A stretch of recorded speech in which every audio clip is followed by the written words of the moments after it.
Hey guys, welcome back to Tech Insights with Dylan White. It is Sunday. It is the 27th of October. And then again, I just want to say thank you guys for rocking with me and being here throughout the journey and keeping me accountable. Obviously, yesterday I did not get a LinkedIn post or a YouTube video out. So we're just going to roll out with two today.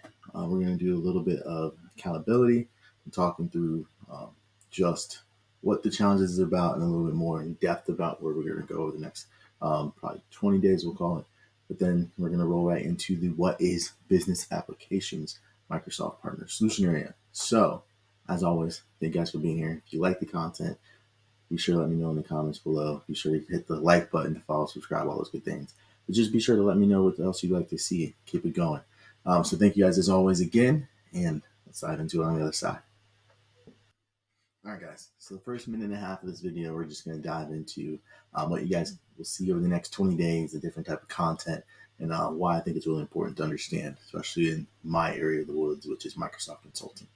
So the next 20 days, not including today, so next 20 days, we'll dive into not only the other four solution areas, but we'll also dive into the certifications I would recommend somebody to get if they're coming to me as a pre-sales leader, right? So either you want to do the consulting and delivery side, hands-on keyboard as I call it, or if you want to come into a sales engineer role, solutions engineer role, what certifications go with each partner practice area, and then some different types of ways in which you can set yourself apart through either projects or through micro consulting, etc., and what all that is. So we'll dive into that after the solution areas. So that'll be about 4 days from now.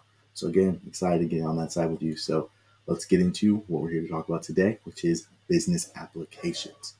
So for organizations that are interested in business applications, that usually leverages business operations, right? So when you think about that, that's usually analysts, finance, sales, usually accounts payable, accounts receivable, contracting, all kinds of, if you wanted to say it, operations, right?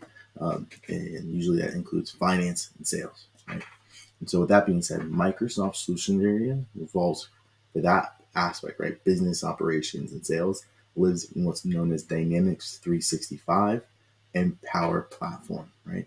So when I talk about those two things as what makes up the Microsoft Business Application Solution area, right? And so there is really, when it comes down to how Microsoft goes to market in these, there's really what I call it.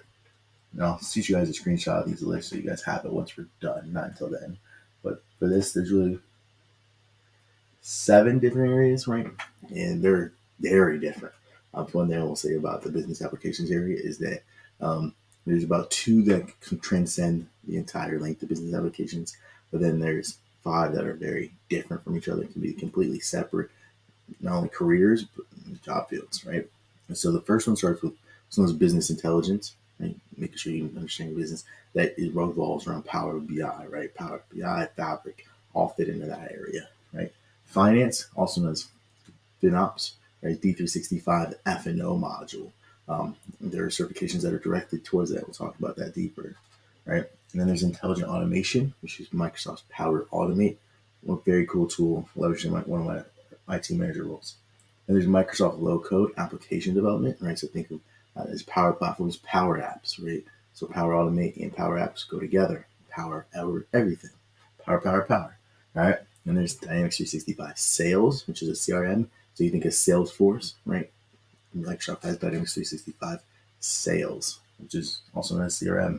There's Microsoft Dynamics Service, right? Module as well. So think of like a ServiceNow competitor, Service, right?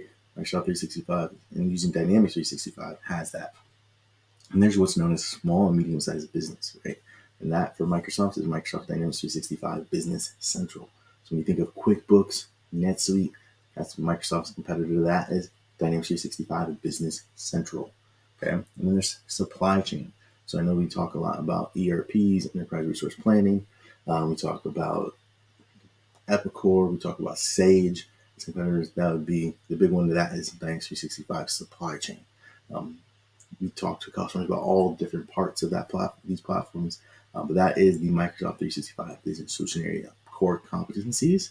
And what I see a lot in the field right now is a lot of migrations from on-prem to cloud, I'm usually going to and selecting, right, do I need to go fully into a separate D365 module, or can I stay in the Business Central suite, right? And what's the differentiator to go from one to the next? Very common thing is if going from Business Premium to E3 or E5.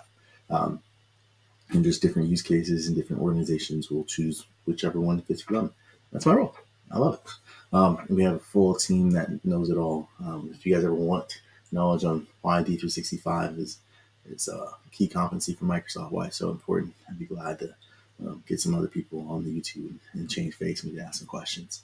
So, as always, again, thank you guys for being here, learning a little bit more about Dynamics and the solutions area itself. And as we kind of prep for the next two, I really just want to say thank you guys for holding me accountable. It's exciting just to talk to you guys every day. And tomorrow, we're going to dive into everything digital and app innovation. So until then, enjoy the gift of a Sunday. I'm happy that we get to share it all with you. Please take a moment to give everybody around you hugs. If you need anything, be sure to let me know. Enjoy the mystery of tomorrow. It's Monday, so just let it ride. It is what it is. But embracing a little bit of the history you had of the week that we just went past. So, as always, thanks for spending the gift of today with me. Until next time.